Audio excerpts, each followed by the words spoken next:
আসসালামু আলাইকুম আমার চাকরি প্রত্যাশী ভাই ও বোনেরা, আশা করি সকলে ভালো আছেন। আমিও ভালো আছি। কুর্মিটোলা জেনারেল হসপিটাল সকলে অবগত আছেন, জানেন যে আগামী 2 তারিখ কিন্তু পরীক্ষা হতে যাচ্ছে, 2 জানুয়ারি 2026।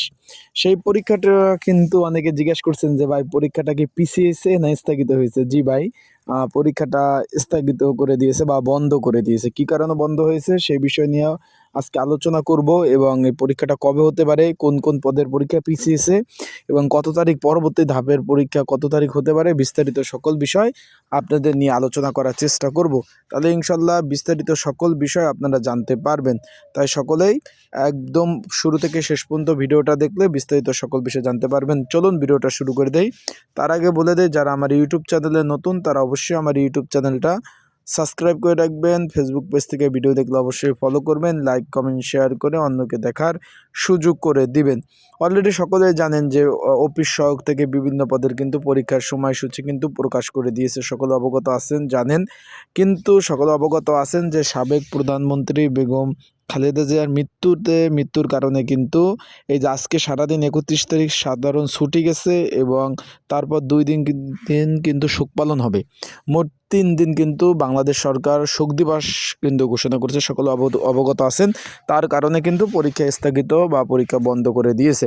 তারা অলরেডি কিন্তু নোটিশ প্রকাশ করেছে। আপনারা স্ক্রিনের উপর নোটিশটা দেখতে পাচ্ছেন। অলরেডি কিন্তু তারা নোটিশ প্রকাশ করে দিয়েছে। নোটিশে কি লিখছে, এত দ্বারা সংশ্লিষ্ট সকল অবগতর জন্য জানানো যাচ্ছে যে আগামী 2/1/2026 তারিখ পরীক্ষা যে হওয়ার কথা ছিল তা অনিবার্য কারণবশত স্থগিত করা হলো। স্থগিত যে পরীক্ষা হয় সেটা পরবর্তীতে SMS এর মাধ্যমে জানিয়ে যাবে। যখন পরীক্ষাগুলো হবে তখন SMS এর মাধ্যমে কিন্তু আপনাদের জানিয়ে দিবে। আশা করি বিষয়বস্তুটা আপনারা বুঝতে পেরেছেন, কী কারণে স্থগিত বা বন্ধ হলো অবশ্যই আপনারা বুঝতে পেরেছেন।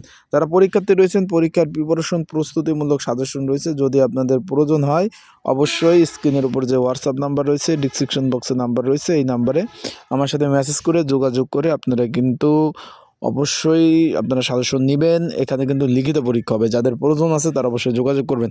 এখন এখানে একটু খেয়াল করবেন, এখানে কিন্তু তারা বলে দিয়েছে যে বাংলা গণপ্রজাতন্ত্রী বাংলাদেশ সরকারের 3বারের সাবেক প্রধানমন্ত্রী ও বাংলাদেশ জাতীয়বাদী দলের যে বিএনপির তার প্রধান চিকিৎসাধীন অবস্থায় মৃত্যুবরণ করেন।